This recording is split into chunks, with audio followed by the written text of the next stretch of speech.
Jika kamu punya istri yang setia, anak yang tak pernah mengeluh, tapi kamu sendiri tak mampu memberi mereka apa-apa, bukan karena kamu tak mau, tapi karena hidup terlalu kejam padamu. Apa yang akan kamu lakukan jika semua pintu seakan tertutup? Apakah pintu yang gelap pantas dicoba? Inilah kisah seorang pria tentang cinta yang tidak bersuara, tentang pengorbanan demi cinta yang tak pernah menuntut apa-apa, demi kebahagiaan orang yang dia sayangi. Malam itu Pak Ali duduk di becaknya dengan tubuh menggigil, perutnya lapar, wajahnya terlihat lelah. Ia memandangi rumah-rumah mewah yang dilewatinya siang tadi. Dalam hatinya, ia menangis. Andai saja aku bisa membahagiakan mereka, pikirnya. Setibanya di rumah, istrinya menyambut dengan senyum. Mereka sedang makan malam di meja makan dengan lauk ikan asin dan sambal. Anaknya yang berumur 12 tahun memamerkan hasil gambarnya ke Pak Ali sambil tersenyum. "Pak, meski kita miskin, asal kita selalu bersama-sama, Ibu dan Dini udah senang kok," kata istrinya sembari tersenyum. Tapi malam itu, Pak Ali diam-diam keluar rumah, menuju tempat yang bahkan orang gila pun enggan mendekat, yaitu hutan jati merah. Di sanalah orang bilang ada tempat mencari pesugihan. Pak Ali duduk bersila di depan pohon besar. Suara-suara berbisik datang dari tanah. Sosok tinggi bermata merah muncul dari kabut. "Apa yang ingin kau korbankan?" tanya sosok itu. "Diriku sendiri. Asal keluargaku bahagia, ambillah aku, tapi beri mereka hidup yang layak," kata Pak Ali. Sosok itu tertawa rendah. "Patang tahun koe iso urip, nanging saben tahun, bagian rogomu tak jupuk," kata sosok itu dalam bahasa Jawa, yang artinya, 4 tahun kamu boleh hidup, tapi setiap tahun ada bagian dirimu yang aku ambil. Di tahun pertama setelah perjanjian itu Pak Ali diajak seorang teman masa sekolah untuk ikut membangun usahanya dengan sistem bagi hasil. Dari situ hidupnya mulai berubah, uang seakan gak pernah berhenti menghampirinya walaupun dia hanya bekerja sedikit. Hidupnya berubah, dia bisa membeli rumah bagus, dan membeli mobil dari usaha bersama temannya itu. Keluarganya tak lagi makan nasi dan sambal saja, mereka bisa makan apapun yang mereka mau. Hanya saja, karena anak dan istrinya tidak suka bermewah-mewahan, jadi mereka tetap sederhana dan menggunakan uang secukupnya. Suatu hari Pak Ali mendapatkan kecelakaan tragis. Ketika mencoba menyelamatkan seorang anak yang menyeberang jalan raya sembarangan, kaki kirinya hancur terlindas truk dan harus diamputasi. "Kenapa kamu begitu nekat, Pak?" kata istrinya sambil menangis. "Aku hanya ingin jadi manusia berguna, sekali saja," ungkapnya. Malam harinya Pak Ali duduk di kursi roda, memandangi langit. Hanya dia yang tahu kalau kejadian itu bukan kebetulan. Di tahun kedua, Pak Ali dengan kursi rodanya sedang mengecek pengerjaan renovasi rumahnya yang setengah jadi. Ada setidaknya 20 orang berlalu lalang mengerjakan proyek itu.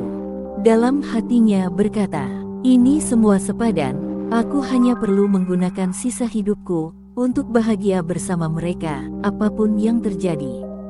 Tak berselang lama setelah dia berkata itu, ada sebuah atap seng jatuh menimpa tangan kirinya, seketika tangan itu putus.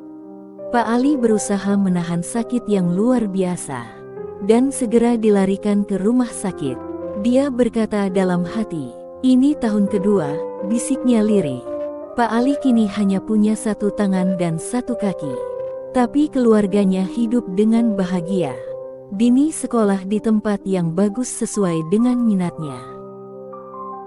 Pada suatu malam, Pak Ali terjatuh saat ingin meraih kursi rodanya dari tempat tidurnya. Kakinya yang tersisa terbentur sudut besi dan berdarah. Berbulan-bulan luka itu tak kunjung sembuh. Justru membuat kakinya menghitam dan infeksi. Ia dilarikan ke rumah sakit dan kata dokter, kakinya harus diamputasi lagi. Karena Pak Ali ternyata juga mempunyai penyakit gula, sehingga lukanya sulit sembuh sampai akhirnya terkena infeksi. Setelah diamputasi, Pak Ali dirawat insentif di rumah dengan menyewa perawat. Malam itu Dini menemani ayahnya yang terbaring di kamarnya dengan sisa satu tangan kanannya. Dini bercerita banyak tentang kegiatan di sekolahnya, betapa gembiranya dia. Dia memiliki sahabat-sahabat yang baik dan peduli sama dia. Dia memiliki nilai yang bagus di kelasnya. Pak Ali tersenyum, anaknya bisa menikmati masa remajanya. Terima kasih ya ayah, aku nggak tahu gimana caranya aku bisa balas semua yang ayah berikan dan ayah korbankan. Tapi aku janji, nanti aku akan bahagiain ayah dan ibu, kata Dini. Tak terasa air mata jatuh di pipi Pak Ali, dalam hatinya berkata, jika aku punya nyawa 10 sekalipun, semua akan aku korbankan jika itu bisa membuatmu tersenyum. Dengan tangan yang tersisa dia membelai lembut kepala anaknya. Hari-hari menunggu kematiannya Pak Ali menggunakan waktu dengan sungguh-sungguh. Tiap hari dia membuat momen bahagia dengan anak dan istri yang sangat dicintainya. Membuat banyak sekali foto bersama anak dan istrinya. Dia hanya ingin diingat, buat dia itu lebih dari cukup. Dengan segala materi yang dia punya, untuk anak istrinya, dia sudah tenang untuk meninggalkan dunia ini. Ketika hari terakhir, Pak Ali meminta Dini untuk menemaninya ngobrol di kamar setelah makan malam. Dan minta dia tidur bersama bertiga dengan istrinya. Hari ini saja nak, kata Pak Ali. Lalu Dini menjawab, mau sehari, 2 hari, atau seminggu juga nggak apa-apa, kata Dini sambil tertawa. Waktu menunjukkan hampir jam 0, istri dan anaknya sudah terlelap di sebelahnya. Sambil menunggu waktu, dia terus membelai dan mencium kepala anak dan istrinya.